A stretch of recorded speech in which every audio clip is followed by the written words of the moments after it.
And this leads us into the next point. Let's discuss the economy, because socialism and stuff affects the economy. Like, one of the things that I've noticed during this time, that all of the cities that are like, they're wanting to take the government stimulus money and pay their debts, nearly every one of them are Democratic controlled states and cities that have mismanaged things. This government mentality, government doesn't do anything as well as the private sector, and so socialism and the economy are definitely intertwined. How is this election going to be affecting the economy?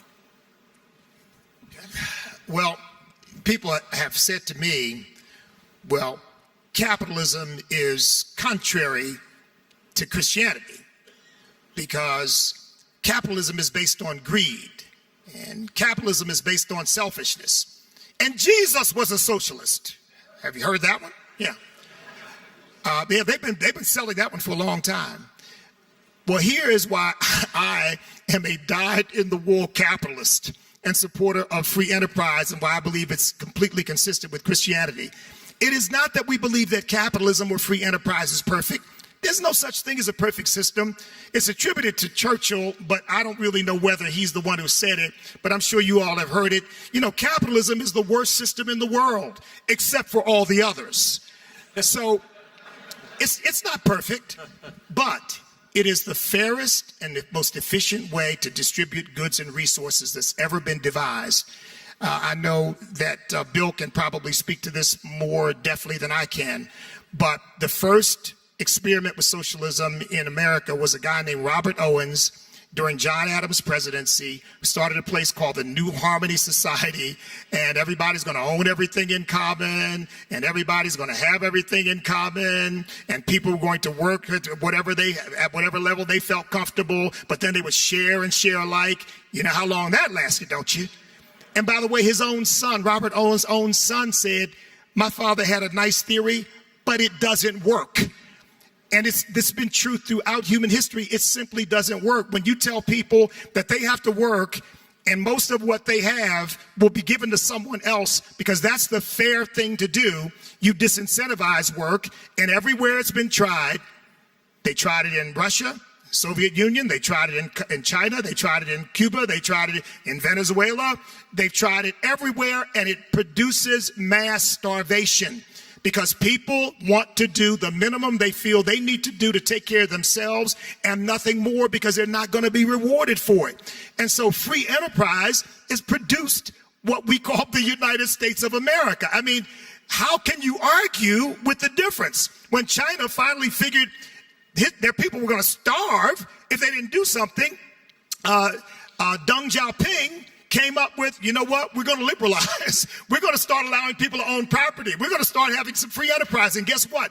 China took off and achieved a 13% annual growth rate.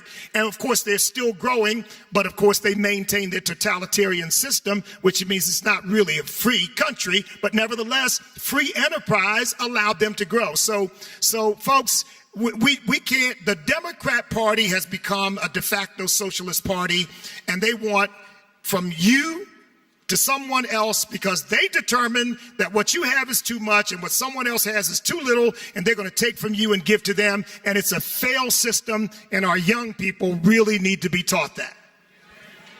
And Tony, you've been involved intimately with the president. You helped on a lot of policy things, and we've had the strongest economy in the history of this nation until this virus hit.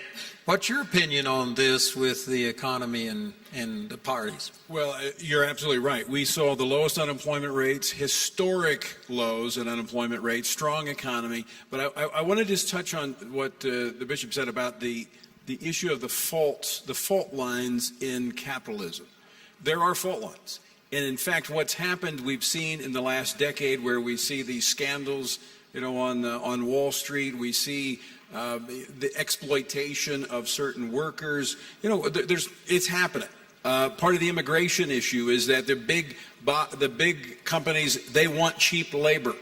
So there are issues, but here's the bottom line. The reason that we have the exposure of the fault lines in our capitalist system is because the moral foundation has eroded. and connect the dots. There has been the attack on truth and on the moral foundation, kicking God out of our schools, kicking God out of the public square, kicking God out of the marketplace, and all of a sudden when things start to implode because there's no longer a foundation, then we say it's time to get rid of the system. No, it's time to get God back in America again at every level.